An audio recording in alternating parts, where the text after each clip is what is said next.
here going and weed eating and mowing our lawns. I like to think we're here because it's important, right? We brush our teeth every morning, not because it's fun, but because that's something we got to do as citizens. We have to practice. Did ChatGPT write that? More now than ever. So as mentioned, my name is Jaron Brandon. I'm a county supervisor in Tuolumne County, born and raised, so if you know Little Historic Columbia. I grew up in an area in a trailer park in a town of about 3,000 people. Born and raised from the mountains. I went to school in UC Merced, lived down in the valley for about 5 years. It was actually, if you remember the late Susan Rowe, I always fondly remember her as somebody that when I was a UC Merced college Democrat, we were chapter of the year, I was in student leadership, we did a bunch of stuff. She actually helped fundraise from the Madera Dems to help send us to Lake Tahoe. And that was some of the first stuff that I did. My dad owns a small music shop. I've got kind of the about me in the brochure, but I grew up working retail. My mom was a professional musician, sang with the Christie Minstrels, but when those gigs weren't happening, she was on PBS too, highlight of her life. She was a saloon musician. In that trailer park, we would have tour groups coming through. She would sing for the folks, old campfire songs, old West songs, and dress out for them. Needless to say though, you don't make a ton of money in a small brick and mortar independent music shop or doing what you love as a professional musician. But I always grew up in a household full of love. Split household there, but good situation, good environment. I knew a lot of kids in my area that didn't have that. I remember watching from the window. A guy I met later, he actually ran the SWAT team when I was basically in school there. I think it was around 2004. He led a methamphetamine lab bust a block from my house. I could watch it 2 blocks from an elementary school out in Jamestown, where I lived for the second half of my childhood. I remember seeing all the kids who would go home to parents who couldn't afford child care options. They would not have anything to do. Remember the addiction that gripped my community, the homelessness that was bad enough at that time. Even then, the jobs and the housing, it was a struggle. But people were able to make it, as I remember. You might have to kind of work your way into an RV spot or a room that you're renting from a friend, but people could be able to get their feet on the room. After I graduated college, I came back home. I started working at the shop thinking I'm going to take after my dad.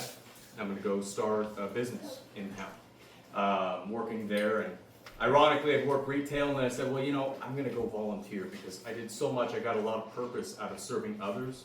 And so when I volunteered for my free time, I went to the Habitat for Humanity Restore. So I worked retail, and then to take a break, I worked retail for free, which was kind of fun.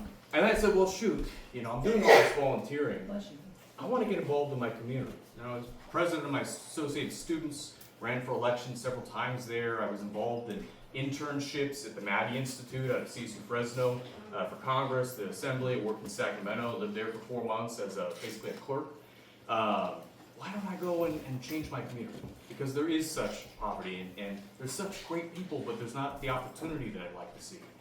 I thought I was going to run somebody else's campaign.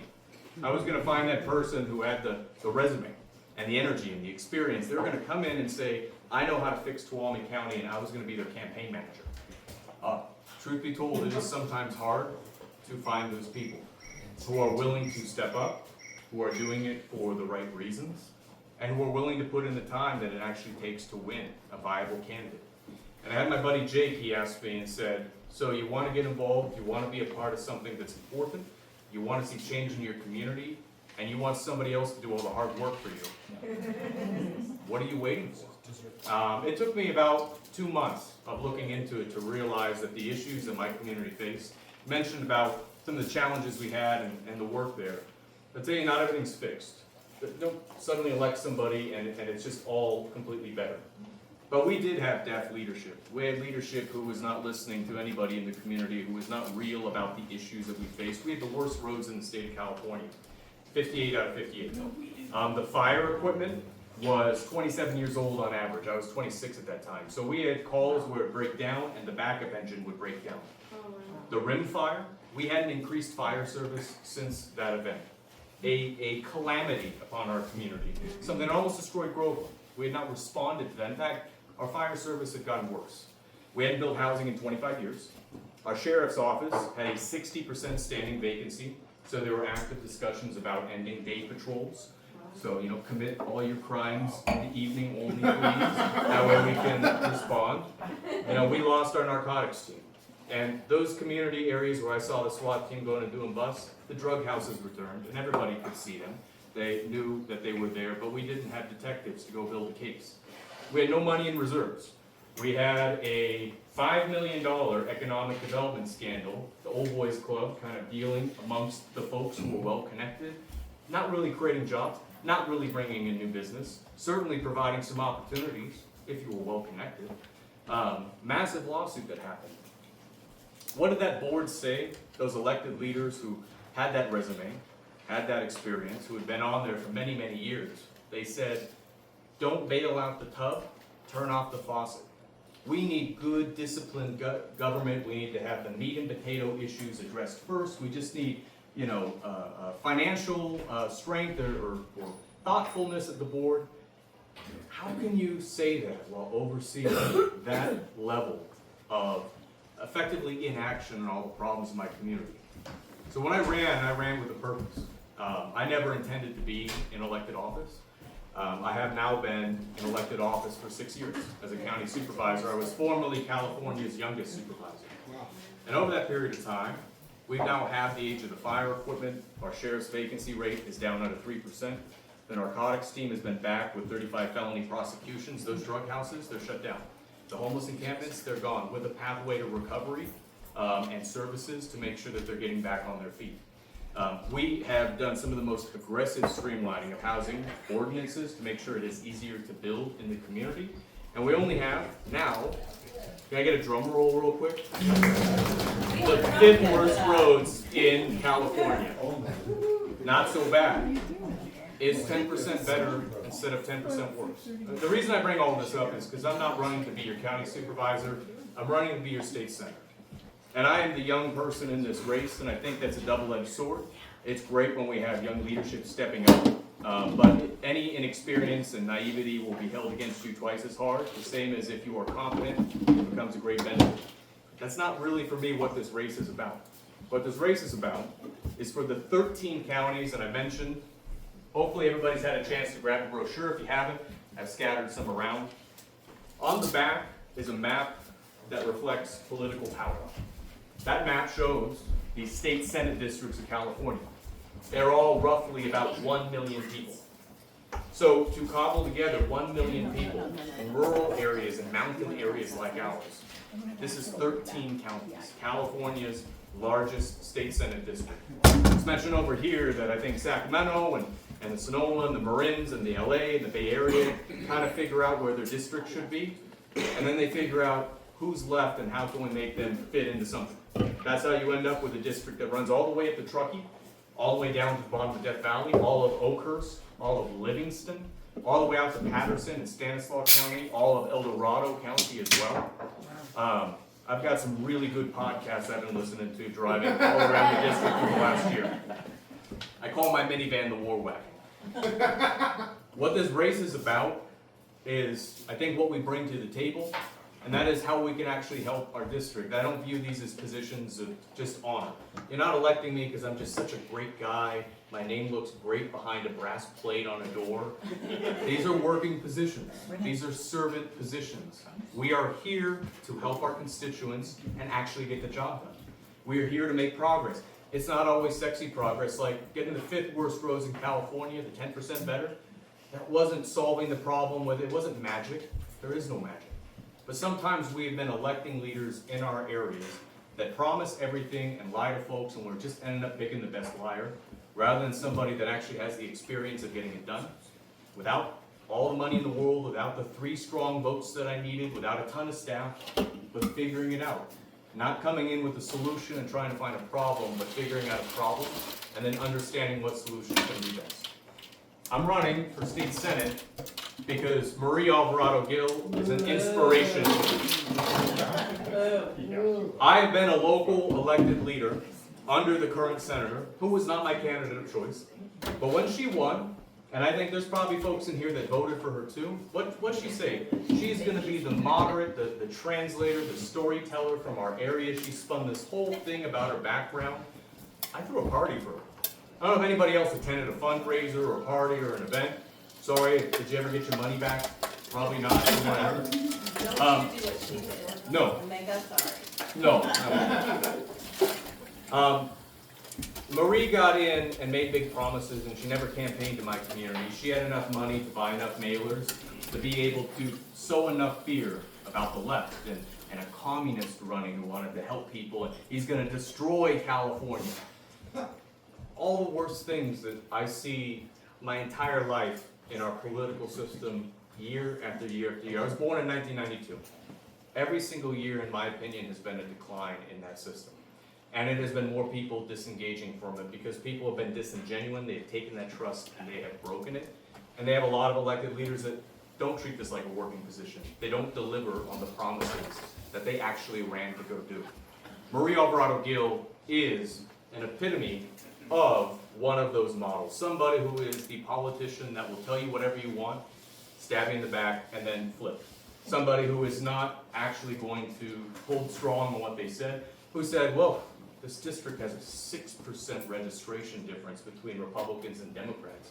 Better switch parties. That's just too hard. No way. She's a Republican. Yeah, yeah. Yep, and what this is about is potentially do rural areas have a voice at the table when we are talking about such significant issues like the mileage tax or the housing policy that often doesn't apply to areas up in the mountains. Fire insurance, has anybody had your fire insurance canceled, doubled, tripled? Yeah. I'm in that boat too. We're talking about living every single year with catastrophic wildfire, not sure if our community might next year be the paradise that comes in, or in my community, the Chinese camp, as we're dealing with the recovery in my district over the Lightning Complex fire, right? Oh, that's a question. Seeing declining infrastructure in roads, seeing broadband, that this is an interconnected world. How many folks still don't have access to affordable, multiple options of broadband internet at your house? Hospitals that were closing maternity wards before, that were structurally having huge issues. Now with HR 1, we're seeing in Inyo, later on was Mariposa Madera, of course, huge hospital stress. Things break in this state from east to west, from the lowest income, least flexible, least resilient areas to the most flexible, most rich, resilient areas. And because of that political map, it is so important who we choose to come be our messenger who we send to Sacramento. Not somebody who is putting the ego of the office ahead of why they're there, which is to actually deliver for their constituents. Somebody that recognizes it doesn't really matter what I say at all, you have to get 21 votes. You can make all the promises in the world. If you cannot actually build the relationships to get something passed, especially where we are dealing with an urban-rural dynamic that puts us at a disadvantage, then you are doing a disservice to your constituents. We need to elect somebody that I think has some idea on how these problems are structured. In this race, I'm not only the youngest candidate by a pretty significant margin, I'm the only one to have held any local office. And I've been in a community that was a plus 20 Republican advantage. What does that mean in reality? There are 2 Republicans for every Democrat in my district. I ran against a 2-term Republican incumbent and had a bunch of people say, it's so nice that you're running. You're not going to win, but you're going to learn so much. It's going to be a really educational experience. And I beat that guy by 19%. And I beat that guy because I went door to door and I talked to everybody, because I'm not running to just be a state senator for the Democrats or for independents. I'm running because we need housing for everybody. We need fire insurance relief for everybody. We need road funding, public safety funding, housing funding, healthcare support for everybody. These are mostly issues that most people agree. And they might not vote that way, but I'm a believer in these very uncommon times we're in that most people share a lot of common priorities. Most of the time, most people mostly agree. I think that's kind of revolutionary right now, because if you were to look at the media or political environment or any Facebook comment thread, you would think that there is such a gap between people.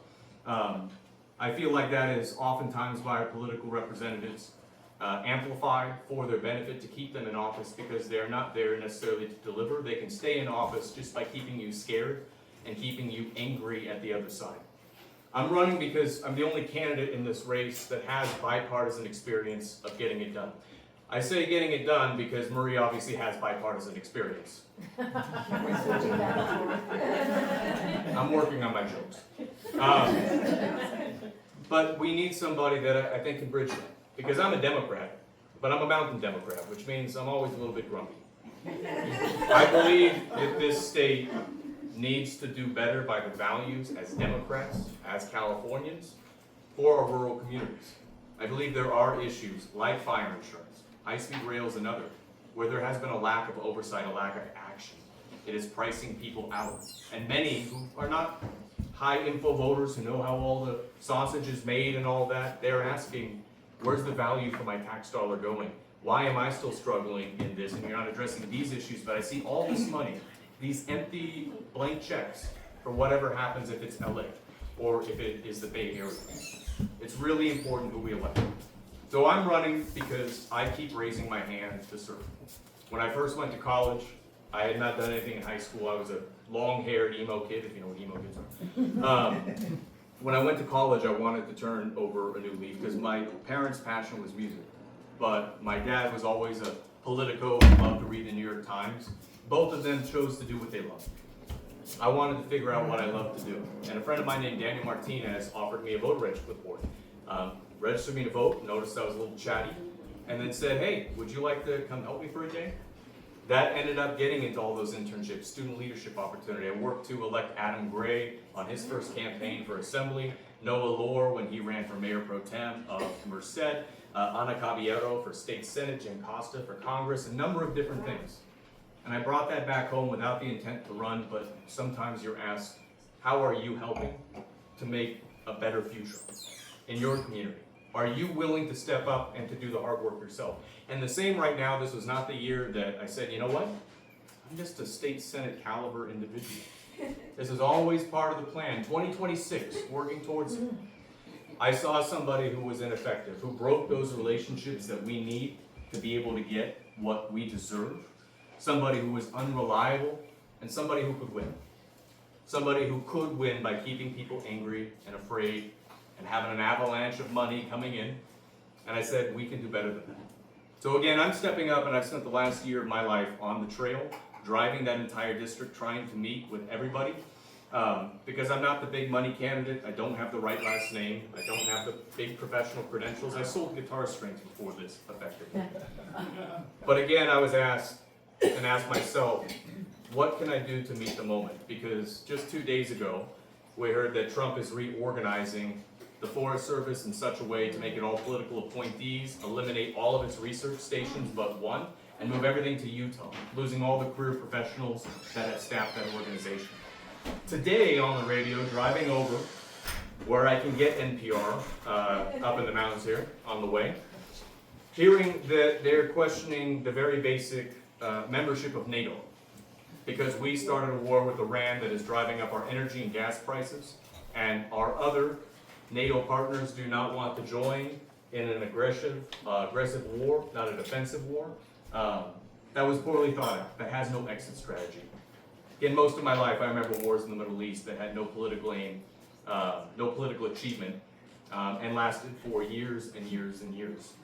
And somebody who is fundamentally, I think, putting a division and an anger and a hatred in our American society that will not be changed with one person at the top flipping.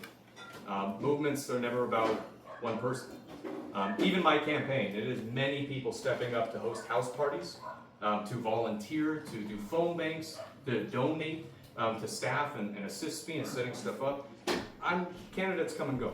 The people who are real organizers are the ones who actually help elect people like me. It's all local there. The same is true of the MAGA movement.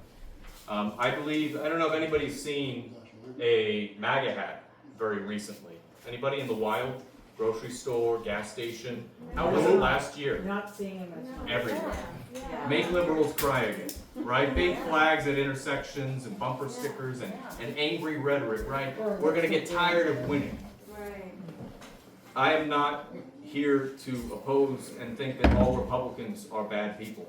But I think what is happening with MAGA and what that has injected, we have to challenge and we have to overturn. And it will not just be with Trump, it will be at every single level. We have to make that type of ideology that blames minorities for all the problems of the country, who sells lies to folks because they have real anger, but then tanks our manufacturing, increases the cost of housing, increases inflation. One of the biggest tax increases in the entire history of the United States, these tariffs on foreign imports, on regular people who are consumers of goods and services. People are being lied to, and we have to shake them out of it. I'm a candidate that wants to be a reformer within California of how we treat our rural communities. I'm also a candidate running to take responsibility for the future that we're all inheriting. I'm going to be living with this. If I'm lucky, 50 more years, 60 more years, who knows? Who knows what it's going to be like in that decade? There's going to be a lot of time to deal with the consequences of these actions, and I want to know that at this moment, people stepped up. I think there's a lot of people that are feeling that right now. I don't know if you've been having some pretty well-attended No Kings protests. Yeah, very well. Tuolumne County, 55,000 people. You know how many people are showing up for the No Kings 3,100 other events too. It's not like everybody's coming to Sonora because it's the only game in town.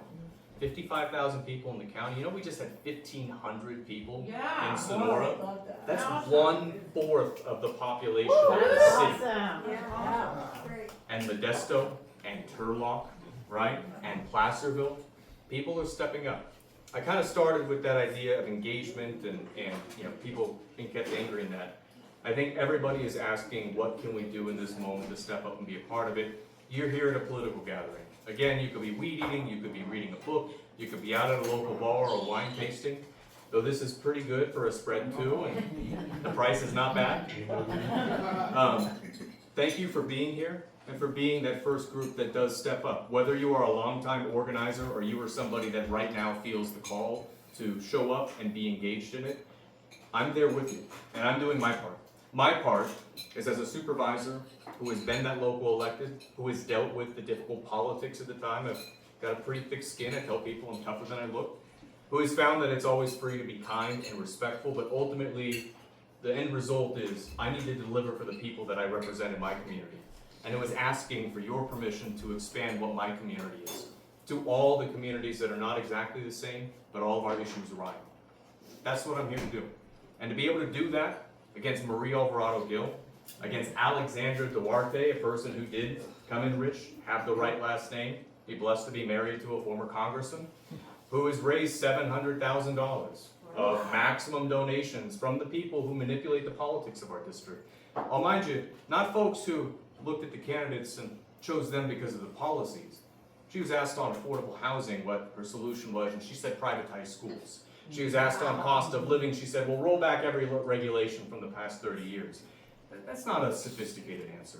I don't care whether you are 34 or you are 64, you should have an adult sophisticated answer because these are sophisticated problems.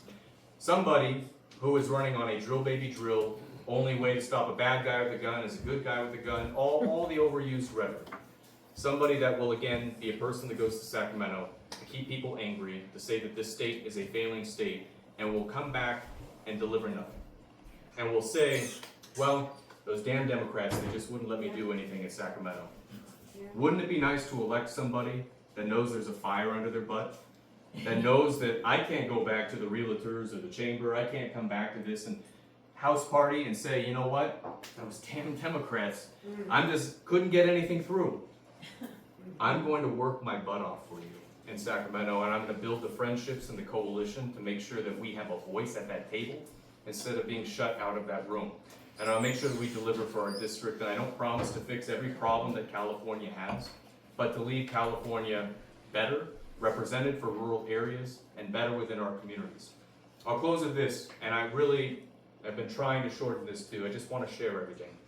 I really want to get into Q&A as well, so think a little bit about any questions. You know what, whatever you want. I am here to answer, tell you what I do know, what I don't know, what I'm planning to do, and to ask for your help. My 3 priorities are going to be as follows. We have many issues from broadband to our road issues to, again, fire apparatus in our areas. Number one for me is gonna be fire insurance. The person who will fix fire insurance with a new governor, and thank goodness, a new insurance commissioner, will be a moderate Democrat in Sacramento that can pull together a coalition that is funding fire hardening, that is funding fuels reduction on private lands and communities, that understands what that's like to live in the WUI with public land partners and forest collaboratives and biomass utilization, and who has seen the timber industry and the environmentalists who used to be at loggerheads fighting, in cafes over spotted owl issues, now working together because they realize they need each other. And if the forest burned down, did anybody really get what they want? I've seen that work in Tuolumne County. That is something that I will put as my number one priority because I think the state has to do it.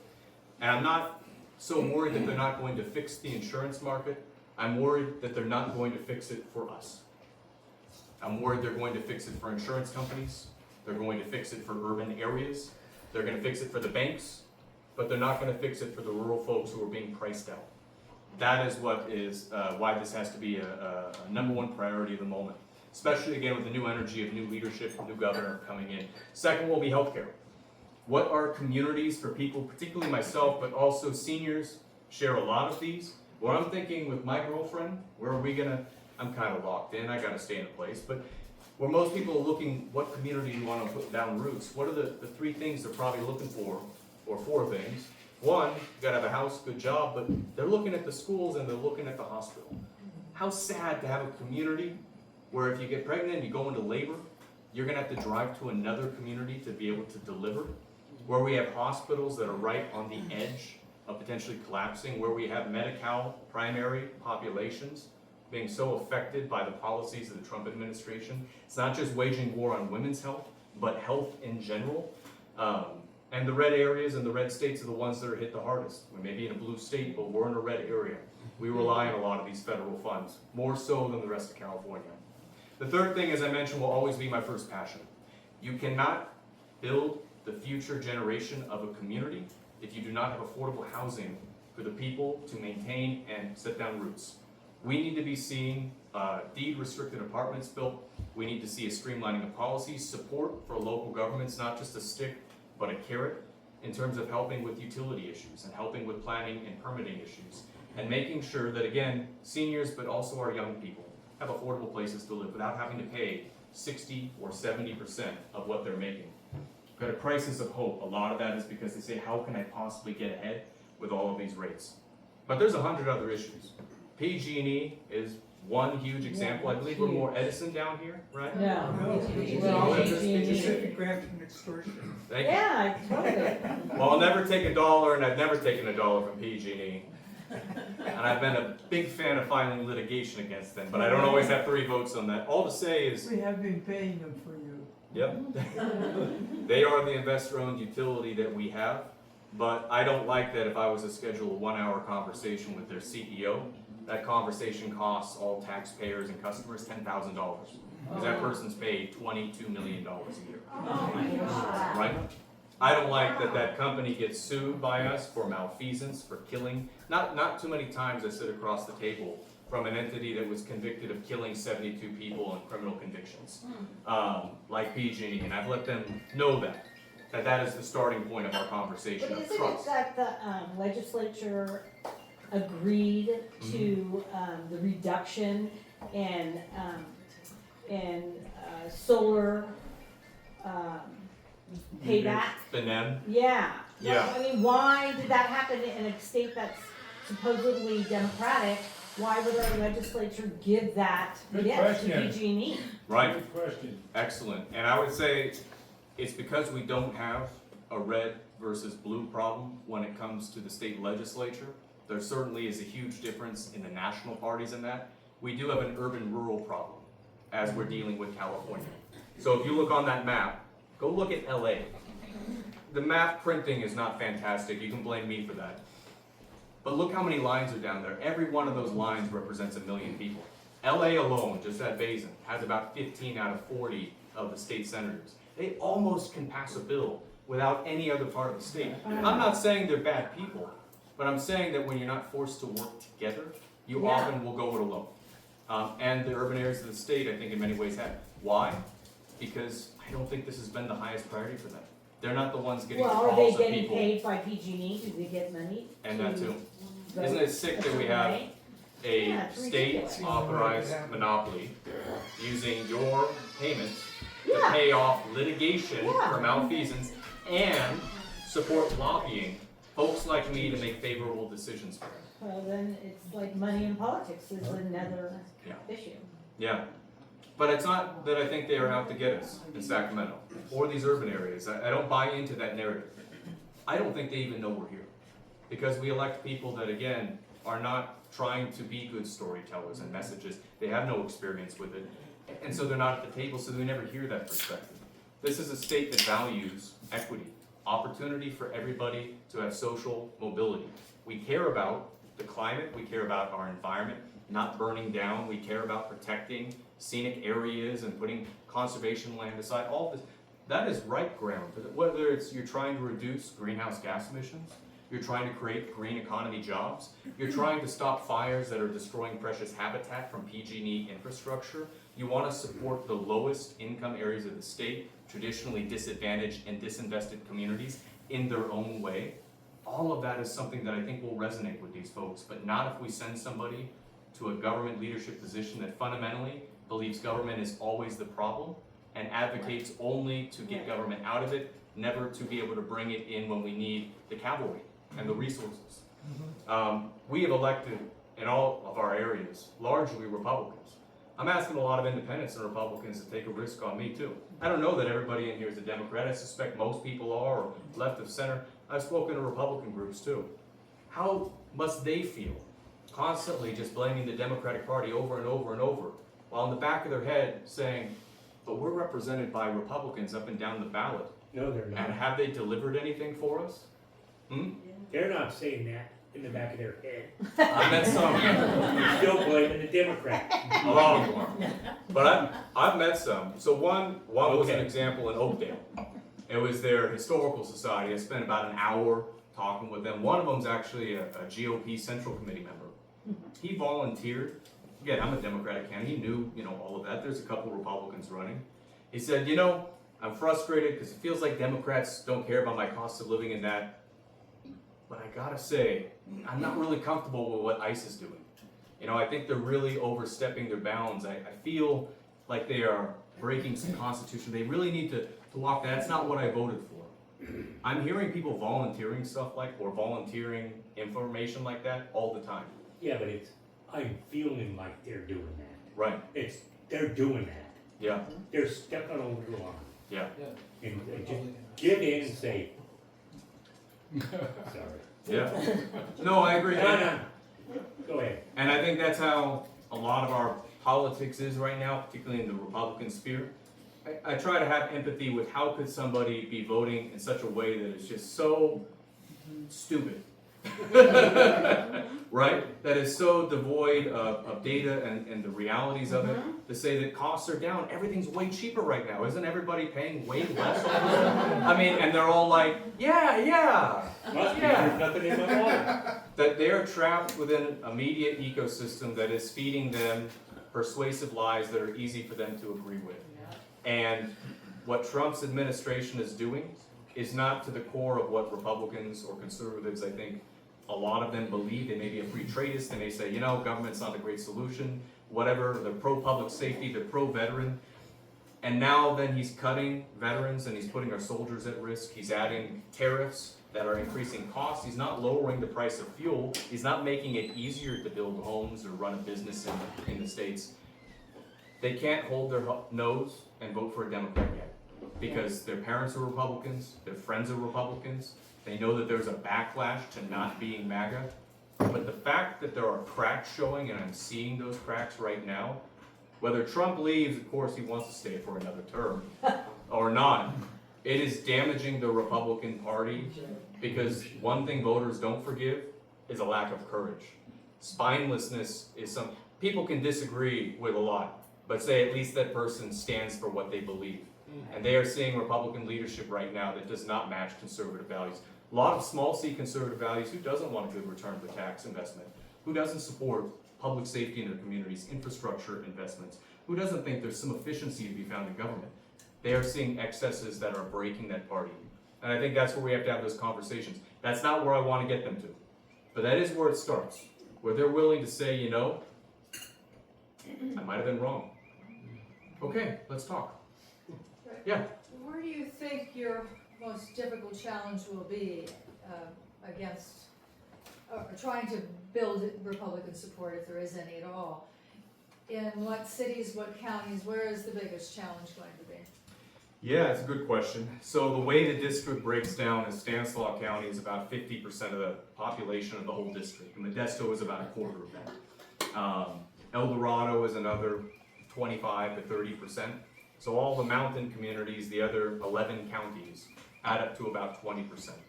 One of the biggest challenges is I am from a small town, up in the mountains.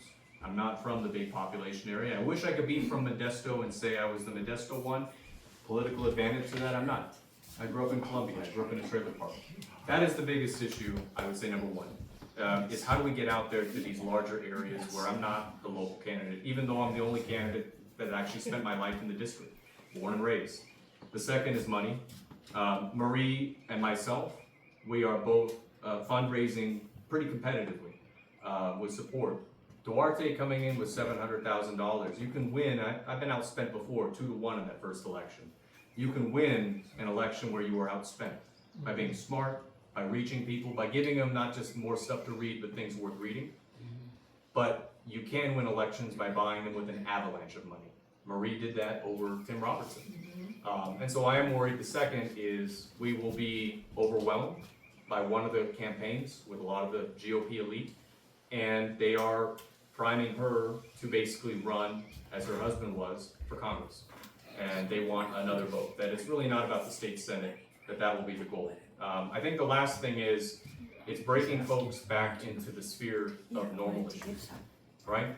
Most of the time in local government, people talk about roads, housing, job opportunities. They talk about things that actually affect most people's lives. When I talk to a Republican, it's not to say these are not important issues, but 90% of the time, any idea what the issues, the two issues that come up? Taxes. No, almost never. Immigration and Sure. Fire insurance. Healthcare. Roads. trans people using bathrooms. What?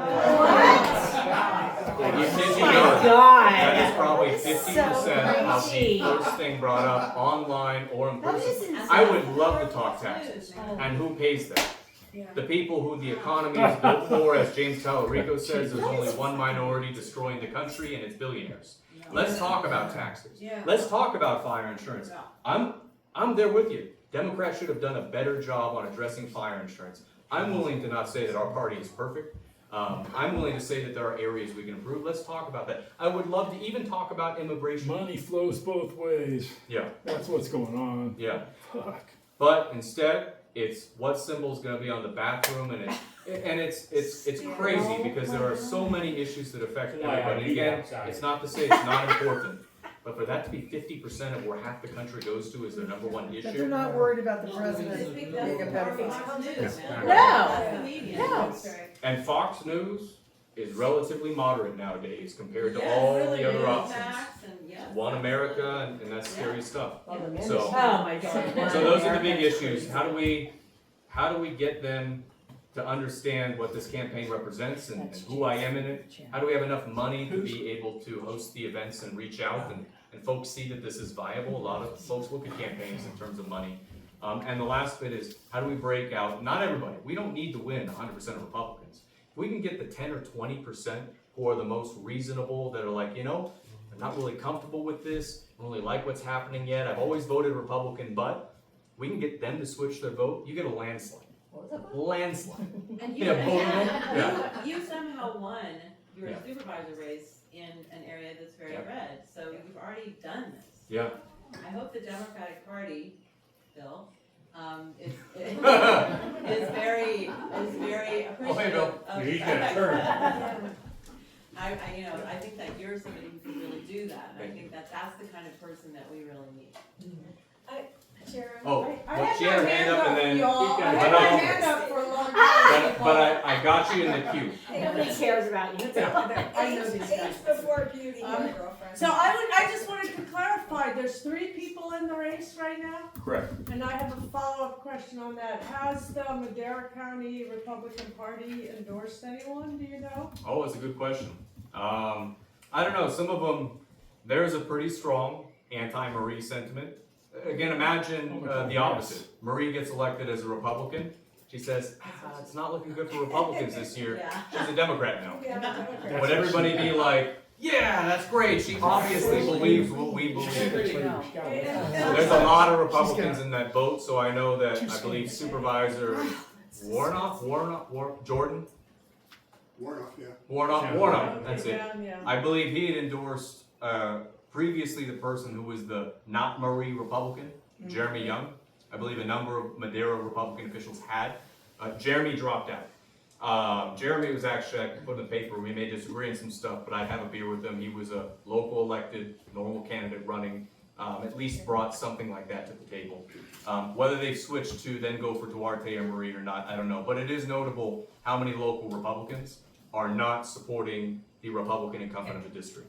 Shows a lot of division. Yeah. So my friend Patty Prebelik lives in Sonora, and so she's one of his people. And she has been voting for him, she has been in meetings with him, she knows him personally, and she called me maybe a year ago and said, hey, this great kid from our local town here grew up in Columbia, he's gonna be running for this state position, you gotta help us. So I just wanna say that from somebody who knows him, who's lived in his community, she lives in Sonora, she's voting for him, she's trying to have as many of us get on board as possible.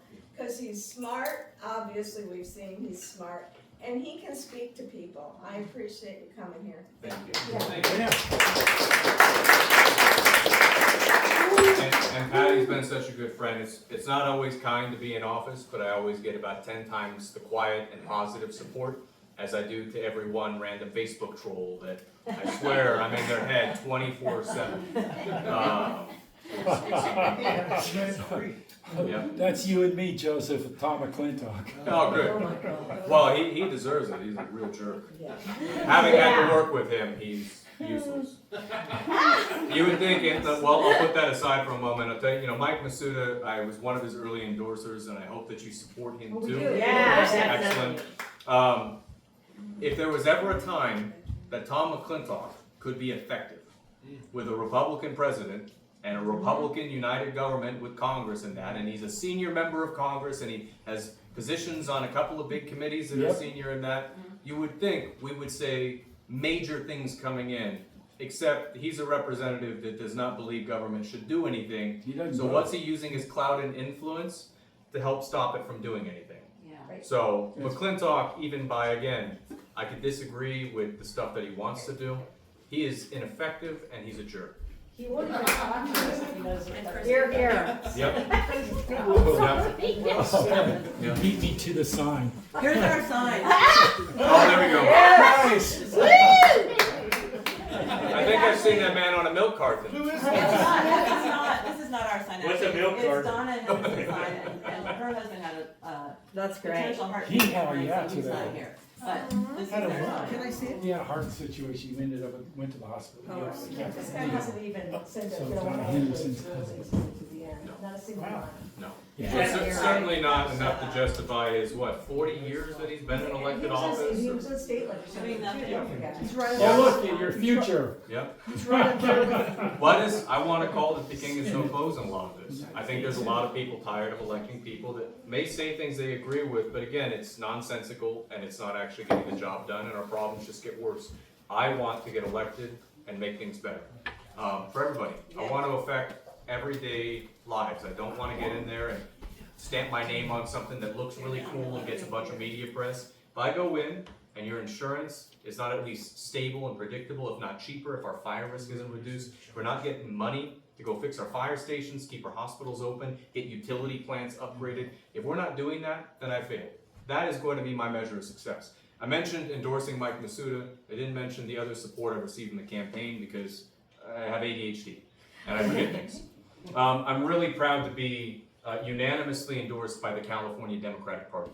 There's a lot of people that said somebody has to step up against Marie. They were thinking about it. They called me and said, thank goodness, because I don't really want that job. I'm so proud to have the support because there's a lot of people who are very proud of their accomplishments, who are smart, taller, whatever within the district. For them to say that they support this campaign and that they're not running themselves, it's a high honor amongst local officials, and I'm proud to have that. I also have the support of the California Labor Federation. Do we have any union members, any labor members in here, Post. retired or ongoing? Post, yeah. What? I used to be Pass. firefighter, yeah. Wonderful, wonderful. And And it's part of the teachers organization. I'm proud to have California Teachers Association, Faculty Association, Jerry's one of those. Jerry. School Employees Association, UAW, Region 8 Graduate Researchers, Operating Engineers Local 3, ASME 1 and 57, Sheet Metal Workers 105. Remember, I got all these in my head. There's a lot of acronyms. Also the support of Plumber Pipe Fitters, Local 442, 447, and I probably missed some Boilermakers as well. All to say is, I'm proud to stand with working people who want fair pay for fair work, who want benefits, who don't want a crypto pensiony scheme. They want a defined benefit plan, and they want to make sure that their work is building a future, and they're building the future of California. So, yes. Oh, yes. Can you talk about the mileage tax? Yeah, absolutely. So, Oh, yeah. so this is a really good. Fucked up idea. I'll tell you first. Let's talk about the gas tax, because the mileage tax is very important to understand the context of the gas tax. One, I do think that we have to have a revenue source for roads. I think that's fair that it's a user fee. Would I rather it be a progressive income tax or something? Sure. But ultimately there is some logic to it. The big issue is we do not get a very large chunk as local governments of the approximately, I think it's 10 to 12 billion dollars the gas tax SB1 generates. About 50% goes to Caltrans, about 50% goes to other stuff, including the local road maintenance amount, which is about 1.5 billion of that other half, the 5 billion. The rest goes to things like sidewalks and airports and seaports and all that. And I think they're generally good projects. They can be done cheaper. They can be done quicker. With that said, though, roads was the promise. And roads is universal. I mean, it's ubiquitous to every single community. And even after the gas tax, 7 counties, including Tuolumne County, I'd have to look for there, but 7 are still declining in their pavement condition. There's a few reasons. The gas tax sucks. I'm not saying get rid of it, but I'm saying that the way it is fundamentally done really disenfranchises communities like ours. One, it is based on population. So again, I'm most familiar with my county in terms of some of these research looking into it. Ventura County has about the same size road system as Tuolumne. Ours is about 610, Ventura is about 560. Similar. They get something like 8 times the road revenue that we do. Why? Their population is higher. Now, more driving does affect roads, but so does age, weather, geography, age of the initial road. That's not accounted for. So we maintain a larger road system of similar size with like 1/8 the money coming in from the state. Second is the state switched from level of service, which is how bad your road and congestion is, to a thing called VMT, vehicle miles traveled. The idea is we're going to give you money, but only if you reduce how many miles have traveled each day. It's part of a climate mitigation. In urban areas with bus systems and mass transit, that makes a lot of sense, where you could actually go bike to work. In most places, biking to work up in the mountains is not very practical. Bus systems are very expensive to run. It is not the same level as downtown San Francisco. And so that means that we don't get money based on this road super congested. We only get it if we're able to show vehicle miles being reduced, which is often why we can't get road money to fix it, but we can in communities get bike lane money. We can get sidewalk money, because on paper those things reduce VMT without really affecting level of service. Basically, local governments have to fit this state criteria just to get basic money and to say, look, this road, it's congested 90% of the time at peak hours. this is something that needs funding into it. 3, zero emission vehicles do not pay into it. As you know, this is one of the big things talked about. So let's take an example. You drive an F-250, I drive a Prius. Right? Actually, this is problem 4. We're gonna skip ahead to problem 4, we're gonna go back to problem 3. Problem 4, I drive a Prius. I don't, but if I did. You are paying 4 times more for the road maintenance than I am, even though my car, my Prius, probably weighs more than your F-250 with the battery and everything all together. That's unfair. A consumption tax that we're using based on road maintenance makes some sense. You paying 4 times for the exact same thing does not make sense. Now, if I drive a Tesla or hydrogen car or whatever, I'm now paying $0 in that road system after my licensing fee. You're now paying 100% of all the road fees. And as the state moves to more ZEV infrastructure, more cars, hi buddy, you okay? That's what he does, don't worry. Oh, good, okay. Yeah. We're fundamentally eroding that tax base and shifting it. Rural areas, we are not gonna be the early adopters of ZEVs for a number of reasons. Lights don't always stay on, the grid doesn't always have capacity, we don't have a lot of chargers, not everybody can afford them, also a lot of people are reluctant to buy them. Also the weather, number of reasons. So we will disproportionately in rural areas be paying to maintain a road system while urban areas no longer pay that when they move to ZEVs. So the gas tax has a lot of flaws. It is needed funding, a lot of roads wouldn't have been fixed without it, but we get a lot less and we get less in comparison to other counties and city areas that are more urban. That wasn't the question was mileage tax. So where I'm at with the mileage tax is it does address one thing. So what was in the legislature was a study to analyze how this will impact the state.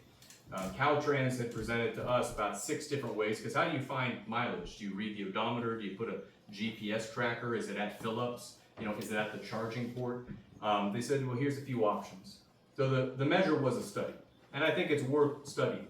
A lot of the Republican leaders are using this as a way to go beat up on Democrats who, well, they want to go add a bunch more taxes to your fuel. The one real thing it addresses is that disparity between different mileage cars and also ZEVs and gas-powered vehicles. It makes it a little bit more even, however they decide to charge it. I'll tell you that I don't think we need more regressive taxes and fees in California. I would never vote to add that on top of a gas tax. I think that's unfair and unnecessary. It's a $350 billion budget. I believe we can find ways to do things more efficiently with it. If it's a standalone thing for ZEVs, I think that makes some sense if it's at least equitable, right? And it's about what a gas tax would pay. It's their electric tax. Yep. If it's a replacement for the gas tax, I think it opens up a conversation on how unfair that is. Right. And so, as a replacement, I think it could have some legs to stand on. It's not to say it can't be worse. It could be worse for us. But there's a lot of reasons why I think it could be better. So whatever comes out of that study, I will take seriously. And my big thing at that table will be, but how does this affect the rural areas of the state? So I see in multiple locations, people trying to stop that tax. Yeah. It hasn't, It's just a study. Yeah, it's just to build a study. It's a piece of paper. But it's election season. What is ZEV you're saying? Zero emission vehicle. Okay. So that counts hydrogen and batteries, though most of them are batteries. So sometimes green, renewable natural gas is in there too. The fundamental problem I see with the gas tax is, the mileage tax is, we're a tourist state. Right. We collect nothing on tourists Right. if we pass that tax. Right now, we collect it on gas. Well, and we have to measure, so like, we're Wouldn't one get of the rid of gas gateways tax. in Tuolumne. Just All add the people who electric. travel No, it's just through, adding another millions of one visitors. that Right. she's saying that Right. it's tourist. don't We they? don't get a portion of that gas tax for them traveling But they through. may No, have and that paying should be a it fundamental at the change car in rental. that Right. particular policy. Right. But it's not improved by doing a mileage tax. Well, if it was based on road miles and then the actual traffic, and we have studies on the traffic rates for each road in that, that could be a way that we're paid by the actual mileage that's happening through our county. But it's not collected from the person that's making that tourist trip. No, but if a tourist is renting a car, the rental place is gonna have, Yeah. be affected, and the rent for the renting the car will go up. And a lot of that is- Driving intrastate? It's a really important detail because that's how you measure and how it's charged. So like if they read the odometer, for example, a rental car place Right. will charge that and it will be paying through. If it is a GPS looking at where you're going, well, what happens when there's no internet in it? If it's at the charging ports in houses, how do you make sure there aren't ones that are then no longer paying that fee? Same And thing that's you do with the water thing. all very valid questions, and each one of them kind of has its pluses and minuses. I tend to think an odometer reading makes the most sense, and any car coming in from overstate would probably at some level have to measure its usage. But within the state, it would be relatively easy, it would probably be paid on your car registration. Yeah, that's for those of us. Yeah, that still sounds like it's coming. It doesn't. If you're registered in California, you're paying the tax. Coming from If you're you. visiting, It'll you're not. just raise the Yeah, I think all price. And that's all it really comes down to. If you're And driving in that's what she's saying California. is, If you know, post everybody it on your car, coming here it's for the not good gonna times in Yosemite, you're Yeah. not paying the tax. Well, and even thinking like Tahoe. Tahoe has a lot of Same folks thing. that work there, live in Nevada. Yes. Yeah. If Nevada There's a doesn't gas have tax at the pump, there's an electric tax at the fucking charging station. Yeah, I mean, they're Just paying it. add a law That's the thing and, that and, works. and fix the gas tax. It's not fair, but it Yeah. can be. You gotta write it down. Well, hey, we could all be tracked by Could be fair. AI and charged yeah. that way. That'd be great. wouldn't it? Oh, yeah. Think of him, Sarah. Well, there's Waiting been for cameras you. going up in communities too, and somebody asked me about that. And I remember as a kid, you know, the idea of surveillance and the open free internet was a huge thing. And I don't know if anybody's hacked with your smart home device or your phone, you talk about something and then suddenly an ad Oh, notification yeah. pops up.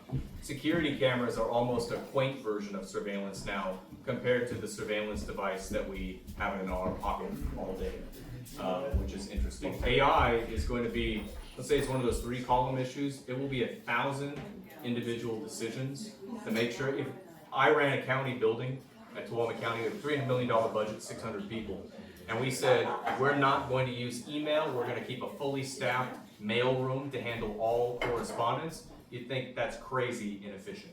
I'm not anti-technological innovation, but there has been no technology that potentially will put more people out of work faster than AI will. When it takes over a dental billing tech's job, it will do that for every dental billing tech. Yeah. And then the medical techs and the physician techs and all front office, The white doctors. collar job opportunities Diagnosis. that are doing Yeah. billing stuff. And it will do that for every industry, and there's some charts on how it's going to impact. I wanna make sure we're taking care of people. We're doing massive job retraining programs to get them into things like the trades that are going to be more resistant to that. And we're not going to have, AI needs to be a tool, it needs to not be an overlord. I do worry when it is making decisions about whether patients live or die, whether employees get fired Or or hired therapy. without a human in the loop, right, People getting therapy exactly. by who? Without a therapist. Carol in the loop Winslow and her whatsoever. friends. Cold Right. handing nurse. And there's gonna be 100,000 decisions like that over the next 10 years. I do think, having been in the generation that I remember Blockbusters around and seeing, you know, Windows 2000 and 1995, you know, come out and seeing the digital transition. Recently, I worked in an AI company for a couple of years. Got very fed up with seeing how negative it was. It was a media recommendation service, and it was not great. And I ended up leaving that after getting promoted to running the editorial because I said this is bad for people, and I don't want to do this anymore. That having that generational difference will be really important as we consider AI and its job loss and its impacts, both good and bad. So, sorry, that was a tangent. I don't know if that was actually a question. Yeah. It's Yeah. I think you're able to Yeah. understand stuff, Jaron, it's very helpful. I was gonna suggest that we let him get some food, Yeah. and we mingle, and you can talk to him one-on-one, if you want to. Is that okay with you? Hi, Well, let's do that. How about, I'll What close about with this. Joe? Oh, first, no, do your, Okay. yeah, do your Real money quick. thing. You worked on this close, I wanna hear it. Good. I like these t-shirts, so, I'm totally getting one of these. That is so cool. I have not only lived in a Republican county as a Democratic official with the last name Brandon, but my initials are also JB, and I've survived. And I'm gonna finally make it work for me. So a few closing things. sometimes if you feel inspired and you feel like, well, look, this is somebody that can represent us well, I'm gonna ask for your help. And I'll keep this really short. People say, well, what should I do?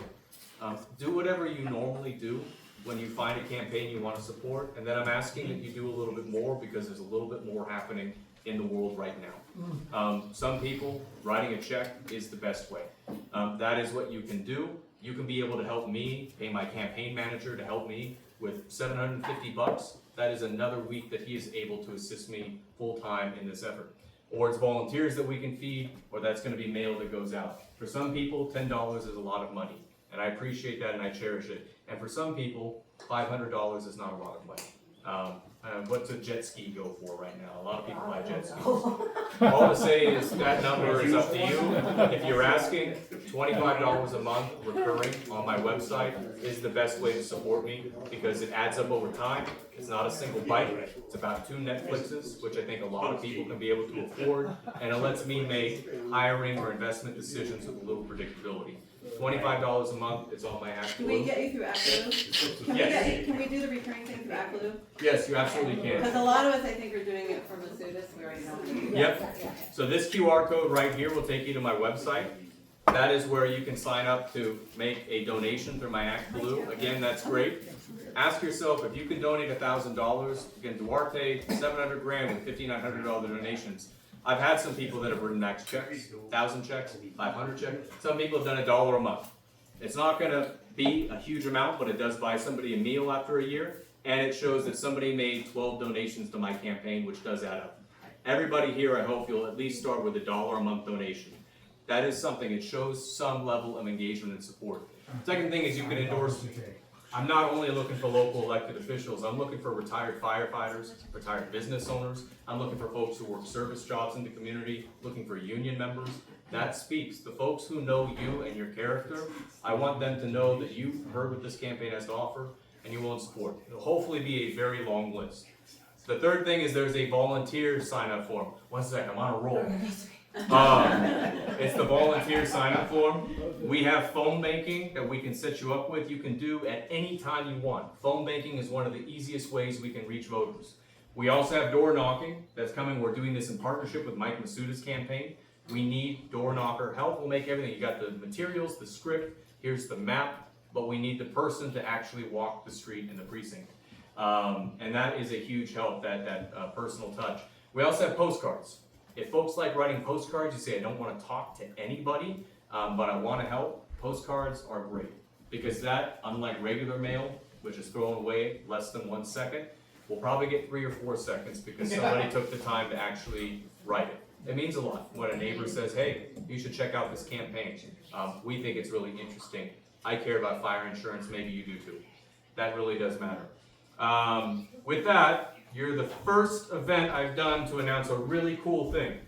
We have an e-store up on my website where you can buy all kinds of cool swag. From buttons to Let's Go Jaron Brandon hats, which will certainly be collector's items that I will sign and be worth tons of money. We also have bumper stickers and, importantly, yard signs. I would be lying to you if I said this was a wealthy campaign. I put $60,000 of my own money, which is about everything that I have, minus a bit, as a loan. We are investing in this. I'm 110% committed. We've raised about $220,000. We have a lot of support. But against $700,000, we have to make some choices. One of them is I don't have a giant stack of yard signs. I don't have 5,000 signs to invest $50,000 up front to go and hand out for free. But for $10 on my e-store, anybody can order a lawn sign with an H-stake, and it will be drop shipped right to your house, all union printed. So it is an effective way, and I ask for your help. Let everybody know in your neighborhood, because they do help. We're also deploying 4x8 foot signs at intersections. We're getting those written right now to kind of get a little more interest on the campaign there. I know this is very long. There's a lot of ways to help. That's a good thing, right? Yeah. Candidates are very needy people. If you're old school, I have remittance envelopes. This has all the information that I need. We try not to accept cash from the campaign. It's an issue sometimes. Checks or ActBlue are the easiest, but putting a check in this will allow me to collect all the information I need. Because I also need to know who you work for and what your job is for the FPPC. That could be retired, which is totally fine, but if you're not retired, that is required information. And this goes to Lakeport, who is my treasurer, Chelsea. And she's in Lakeport because she's the best at what she does and she keeps me out of jail. So if you're wondering, why are you shipping this to Lakeport? It's because I hired a professional. She does a great job. So please grab one of these as well. I'll be handing them out in just a moment when we break. And before everybody leaves, I promise this is the last thing. Maybe the second to last thing. I would love to take a photo with these signs and everybody holding them up. If you're following my Facebook, if you're not following my Facebook and my Instagram, please do so. It does help. Yeah, sure. Share stuff, send it to everybody, spam all around. I just did a photo of these with the Progressive Women of Amador County. Got over 150 likes, about 5,000 people saw it. Nice. So I wanted to get a big group photo of everybody holding the signs up. I will get you all famous. How's that sound? Do you wanna do it at Sunrise? We're gonna do it in 10 minutes, outside where the sun is shining. Great. Hey, Jaron, can I say one thing? Yes. Okay, we did, on the same day that we, the 70 Democrats, endorsed Mike Masuda, Yeah. we also endorsed you. And we didn't call you and tell you about it, but it was like, I'm sorry, we got all caught up in pizza and all that when we went and saw. Well, there were a lot of choices. Yeah. I appreciate it. Thank you. All right. Well, thank you so much for letting me be here. I say do whatever you normally do and do a little bit more because there's a lot at stake. I'll hang out. Raise your hand if you would like to have a remit envelope. These are for the donations. Please just let me know. Walking through. Thank you. Wonderful. Thank you guys. Thank you. Oh. Is that round on the ball? Yeah. Interesting. I'll be hanging out in a second. Let me. And you said It makes it hard to track. just what on Oh, I'm gonna give you a left hand shake. Oh my goodness, you gotta have a warning on that one too. Now she's, yeah. I'm so sorry. Coming through. Oh yes. Let's go to brandon.com. I should. That's a good idea. Tonight, before I Is that get Lefroy? it, sell it. Is that Lefroy? No, but it's similar. You want some? No, I gotta drive home, but I could smell the campfire You smoke. know what? This is what it is. In Lager. In Long. Islay Scott, yeah. It's an Islay and it's quite nice. Oh, I know. Well, so we have a taxpayers association debate in Stanislaw that we're gonna have. I have a short 1 minute video on my website. I didn't bring my phone. I don't always have a camera person. Oh, did you? Oh! Here we go. Yes. Can we get that? Woo! That's great. I would love to have a coffee. Okay, turn it off. Turn it off. Perfect. Terry.